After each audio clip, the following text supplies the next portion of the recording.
कब्रिस्तान की ड्यूटी। रात का तीसरा पहर था। चंद्रमा बादलों के पीछे छिपा हुआ था और ठंडी हवाएं पेड़ों की शाखाओं को हिला रही थीं। इस अंधेरे और सन्नाटे में जहां हर आहट डरावनी लगती थी, वहां एक जवान आदमी का ड्यूटी पर होना किसी दहशत से कम नहीं था। यह कहानी है अर्जुन की, जिसने कभी सोचा भी नहीं था कि एक रात की कब्रिस्तान की ड्यूटी उसके जीवन की सबसे भयानक रात में तब्दील हो जाएगी। अर्जुन एक साधारण युवक था जिसने हाल ही में एक नई नौकरी पकड़ी थी। गांव के पुराने कब्रिस्तान में चौकीदार की जगह खाली थी और अर्जुन ने सोचा कि यह नौकरी उसके लिए उपयुक्त होगी। भले ही उसके दोस्तों ने उसे चेताया था कि वह जगह शापित है और वहां रात के वक्त अजीब घटनाएं होती हैं, अर्जुन ने इन बातों को बकवास समझा। पहली रात उसकी ड्यूटी कब्रिस्तान में लगी। उसने पूरे दिन काम करने के बाद सोचा था कि रात आराम से गुजर जाएगी, लेकिन जैसे जैसे रात गहराने लगी उसे महसूस हुआ कि यह रात उसके लिए साधारण नहीं होगी। आसमान में बादल घिरने लगे और अचानक ठंडी हवा चलने लगी। अर्जुन ने अपने आप को समझाया कि यह केवल मौसम का बदलना है, लेकिन उसके अंदर का डर बढ़ने लगा था।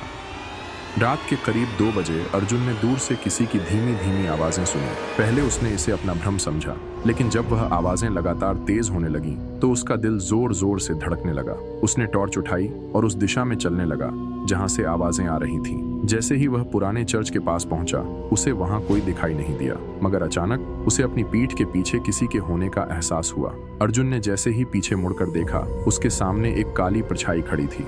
वह परछाई धीरे धीरे उसकी ओर बढ़ने लगी। अर्जुन का दिल तेजी से धड़कने लगा, उसकी सांसें तेज हो गईं। वह परछाई अचानक गायब हो गई, लेकिन अर्जुन के मन में एक अनजानी दहशत बैठ गई। उसने सोचा कि वह सपना देख रहा है, लेकिन उसकी आंखों के सामने जो हो रहा था वह हकीकत थी। अगले कुछ घंटों में अर्जुन ने कई डरावनी घटनाओं का सामना किया। कभी अचानक पेड़ों से किसी के गिरने की आवाज आती, तो कभी उसके आसपास अजीब सी सरसराहट होती। ऐसा लग रहा था जैसे कब्रिस्तान की हर चीज जीवित हो चुकी हो और अर्जुन को वहां से भगाना चाहती हो। उसने सोचा कि शायद किसी ने उसके साथ मजाक किया हो, लेकिन वह जानता था कि यह जगह ऐसी नहीं थी। उसकी घबराहट बढ़ने लगी, पर उसने ठान लिया कि वह भागेगा नहीं। अर्जुन का स्वभाव हमेशा से ही निडर था, लेकिन उस रात के बाद से उसे यह समझ आने लगा था कि कुछ चीजें इंसान के बस से बाहर होती हैं।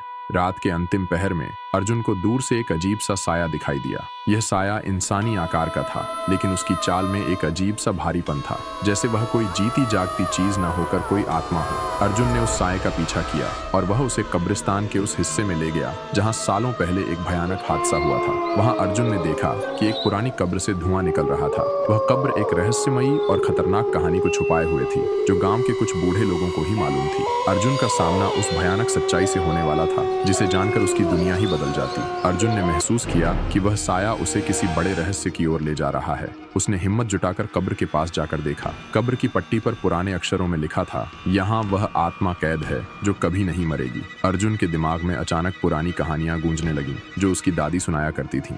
यह वही आत्मा थी जिसने गांव के कई लोगों की मौत का कारण बनी थी। कहानी थी एक औरत की, जिसे गांव वालों ने निर्दोष होते हुए भी डायन समझकर जलाया था। उसकी आत्मा तब से ही इस कब्रिस्तान में भटक रही थी और हर चौकीदार की मौत की वजह बनती थी। अर्जुन को अब समझ में आ चुका था कि वह क्यों यहाँ था और उसे क्यों चुना गया था। अर्जुन ने जैसे ही उस कब्र को खोला, एक तेज रोशनी निकली और उसी के साथ एक भयानक चीख गूंजी। वह आत्मा अर्जुन के सामने प्रकट हो गई। उसका चेहरा विकृत और डरावना था। उसकी आंखों में नफरत और दर्द था, जैसे वह अपनी अधूरी कहानी अर्जुन को सुनाना चाहती हो। आत्मा ने अर्जुन को बताया कि वह कभी बुरी नहीं थी, उसे झूठे आरोप में मारा गया था। उसकी आत्मा को मुक्ति तभी मिलेगी जब कोई उसकी सच्चाई को दुनिया के सामने लाएगा और उसे न्याय दिलाएगा। अर्जुन को अब समझ आ चुका था कि उसकी जिंदगी खतरे में है, लेकिन अगर वह इस आत्मा की मदद करता है तो उसे एक चमत्कारी अंत देखने को मिलेगा। अर्जुन ने साहस जुटाकर गांव के बुजुर्गों को बुलाया और आत्मा की कहानी सुनाई। उन्होंने मिलकर आत्मा का सही तरीके से अंतिम संस्कार किया और गांव के लोगों को उसकी सच्चाई बताई। आत्मा को आखिरकार शांति मिली और उसने अर्जुन को आशीर्वाद दिया। कब्रिस्तान का वह शाप हमेशा के लिए खत्म हो गया।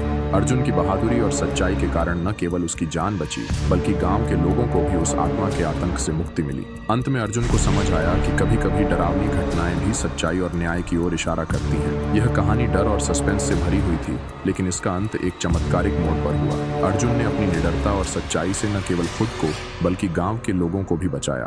ये कहानी हमें सिखाती है कि हर डरावनी चीज के पीछे एक सच्चाई छुपी होती है और उसे समझने के लिए साहस चाहिए।